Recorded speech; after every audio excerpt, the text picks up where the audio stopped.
Bedtime Biography, Stasiland. বুক summary chapter 1। আপনি কি কখনো ভেবেছেন কোনো তরুণ বা তরুণী কেন একটা ছোট ঝুঁকি নিয়ে তার পুরো জীবনটাই বদলে ফেলে?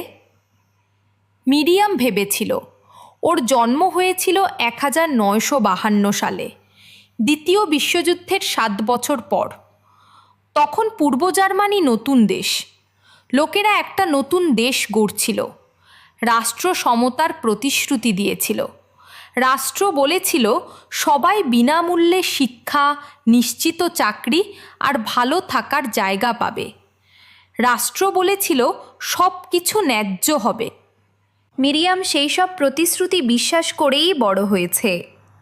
ওকে যা বলা হয়েছিল সেই গল্পটা ও বিশ্বাস করত। ও নেতাদের আর নিয়ম কানুনকে বিশ্বাস করত। ও এমন একটা রাষ্ট্রের ধারণাকে বিশ্বাস করত যা সবার জন্য সব কিছুর যোগান দেবে। ব্র্যান্ড আর দোকানগুলো রাষ্ট্র চালাতো, দাম কম রাখা হতো, এটাই ছিল দাবি। মিরিয়ামের যখন 11 বছর বয়স তখন বার্লিন ওয়াল তৈরি হলো। সরকার বলল এটা মানুষকে আটকে রাখার জন্য নয়, তারা বলল এটা ঠকবাজদের বাইরে রাখার জন্য। তারা বলল পশ্চিমের লোকেরা সস্তায় রুটি, দুধ আর মাখন কিনতে আসতো, তারপর সেই জিনিসগুলো পশ্চিমে বেশি দামে বিক্রি করত। ওয়ালটাকে একটা ঢাল হিসেবে দেখানো হয়েছিল। এটা একটা আদর্শ রাষ্ট্র গড়ার জন্য তৈরি করা হয়েছিল। কিন্তু মানুষ বদলে যায়, মিরিয়ামও বদলে গেল। বয়স বাড়ার সাথে সাথে ও ফাটল দেখতে শুরু করলো। ও খবর দেখতো আর রাস্তাঘাটও দেখতো। ওর যখন 16 বছর বয়স তখন অনেক শহরে বড় বড় প্রোটেস্ট শুরু হলো।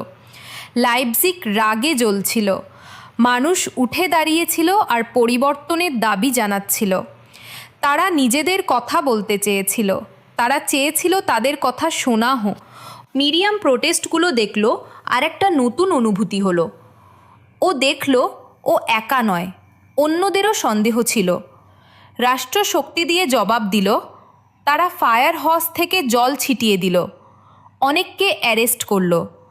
মিরিয়াম ভাবল একটা সমতার দেশ কেন কথা বলা মানুষদের শাস্তি দেবে? ও প্রশ্ন করতে শুরু করলো, রাষ্ট্রের গল্পটাই কি পুরো সত্যি? ও আর ওর বন্ধু উরসুলা সাহায্য করতে চেয়েছিল। তারা দেখাতে চেয়েছিল যে তারা প্রোটেস্টারদের পাশে আছে। তারা কোনো বড় কাজের প্ল্যান করেনি, এটা ছিল একটা তরুণ সাহসী সিদ্ধান্ত। তারা লিফলেট বানানোর সিদ্ধান্ত নিল। লিফলেটে লেখা ছিল কনসালটেশন নট ফায়ার হসেস। লাইনটা ছোট ছিল কিন্তু এর গুরুত্ব ছিল। পূর্ব জার্মানিতে প্রিন্টার বা টাইপরাইটার কেনা সহজ ছিল না, এর জন্য একটা স্পেশাল লাইসেন্স লাগতো। তাই মিরিয়াম আর উরসুলাকে চালাক হতে হয়েছিল। তারা একটা ছোট দোকানে গিয়ে বাচ্চাদের একটা স্ট্যাম্প সেট কিনেছিল।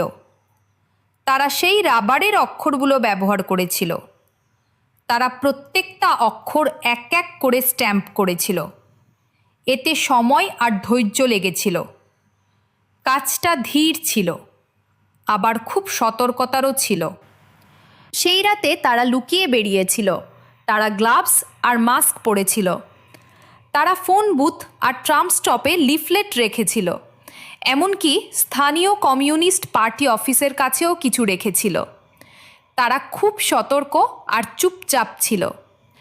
বাড়ি ফেরার পথে তারা এমন একটা ছোট সিদ্ধান্ত নিয়েছিল যা খুব গুরুত্বপূর্ণ ছিল। তারা একটা ছেলের মেলবক্সে কয়েকটা লিফলেট ফেলেছিল। সে ছিল স্কুলের বন্ধু। তারা ভেবেছিল কেউ খেয়াল করবে না। পরের দিন সব কিছু বদলে গেল। ছেলেটির বাবা মা লিফলেটগুলো কর্তৃপক্ষের কাছে নিয়ে গেল। রাষ্ট্র যা শিখিয়েছিল তারা তাই করল। যদি কোনো ক্রাইম দেখ তাহলে রিপোর্ট করো। প্রোটেস্ট লিফলেট রাখা রাষ্ট্রদ্রোহিতা হিসেবে দেখা হতো। এটা একটা গুরুতর অপরাধ। স্টাসি খুব দ্রুত ব্যবস্থা নিল। তারা স্কুলে এলো। তারা শিক্ষক আর অভিভাবকদের ঘেরা করল। তারা অনেক ছাত্রছাত্রীকে জিজ্ঞেস করল। তারা সোর্স খোঁজার চেষ্টা করল। মিরিয়াম আর উরসুলাকে সন্দেহ করতে তাদের বেশি সময় লাগেনি। দুই মেয়ে একটা প্রতিজ্ঞা করল, তারা একে অপরকে ধরিয়ে দেবে না। যাই হোক না কেন, তারা শক্ত হয়ে থাকবে। কিছুদিন পরেই স্টাসি মিরিয়ামের বাড়িতে এলো। তাদের সাথে কুকুর আর গ্লাভস ছিল। তারা সার্চ করলো। রাগের নিচে তারা কয়েকটা রাবারের অক্ষর খুঁজে পেল। মিরিয়ামের গা গুলিয়ে উঠল। ও ভেবেছিল ওগুলো ফেলে দিয়েছে। ও শান্ত থাকার চেষ্টা করলো আর বলল ও জানে না ওগুলো কিভাবে ওখানে এলো, কিন্তু আইন ওর পক্ষে ছিল না। ওদের জেলে নিয়ে যাওয়া হলো। মেয়েদের সলিটারিতে রাখা হলো। 1 মাস ধরেই তারা একা বসেছিল। কোনো বন্ধু নেই, পরিবার নেই, শুধু নীরবতা আর ছোট ঘর। স্টাসি একটা কনফেশন চেয়েছিল। তারা একটা পুরো গল্প চেয়েছিল, সাইন করা আর পরিষ্কার। একটা কনফেশন থাকলে রাষ্ট্রের শাস্তি দেওয়া আর রায়কে ন্যায্য বলা সহজ হয়ে যেত। তারা মিথ্যে বলল যে একজন আরেকজনের কথা বলে দিয়েছে, কিন্তু উরসুলা কিছুই বলেনি। সলিটারি মিরিয়ামকে ভেঙে দিল। ও আর ধরে রাখতে পারল না। ও কনফেস করে ফেলল।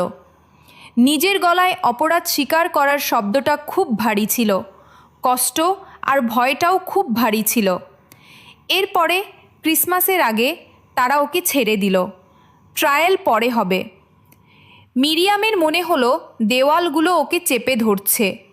ও বেরিয়ে যেতে চাইল। ও সেই জায়গা থেকে পালাতে চাইল যা ওর বিরুদ্ধে চলে গিয়েছিল। ও আবার বার্লিন ওয়ালের কথা ভাবল। বলা হয়েছিল এটা সুরক্ষার জন্য, এখন এটাকে জেলখানা মনে হচ্ছে।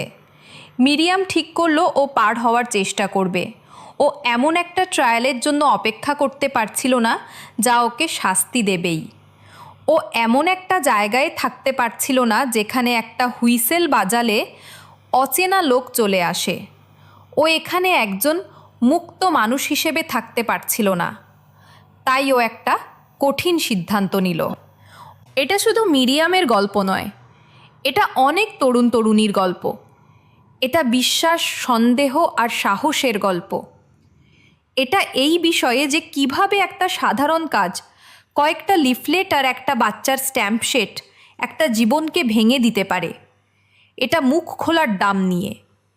এটা সেই ভয় নিয়ে যা পিছু নেয় আর সেই আশা নিয়ে যা তোমাকে পালাতে বাধ্য করে। যখন আপনি মিরিয়ামের জীবনের গল্প বলা বইটা পড়বেন, তখন আপনি এমন একটা মেয়ের সাথে পরিচিত হবেন যে বিশ্বাস করত।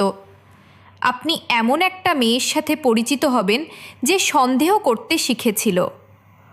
আপনি এমন একজন তরুণীর সাথে পরিচিত হবেন যে কাজ করার সিদ্ধান্ত নিয়েছিল। ছোট ছোট জিনিসগুলোর গুরুত্ব আছে। ছোট ছোট সিদ্ধান্ত সব কিছু বদলে দেয়। মিরিয়ামের হাত ছোট ছিল আর রাবারের অক্ষরগুলোও ছোট ছিল, কিন্তু তার ঢেউ অনেক দূর গিয়েছিল। নিজেকে জিজ্ঞেস করুন, 16 বছর বয়সে আপনি কি করতেন? আপনি কি লুকিয়ে থাকতেন নাকি একটা লিফলেট রাখতেন?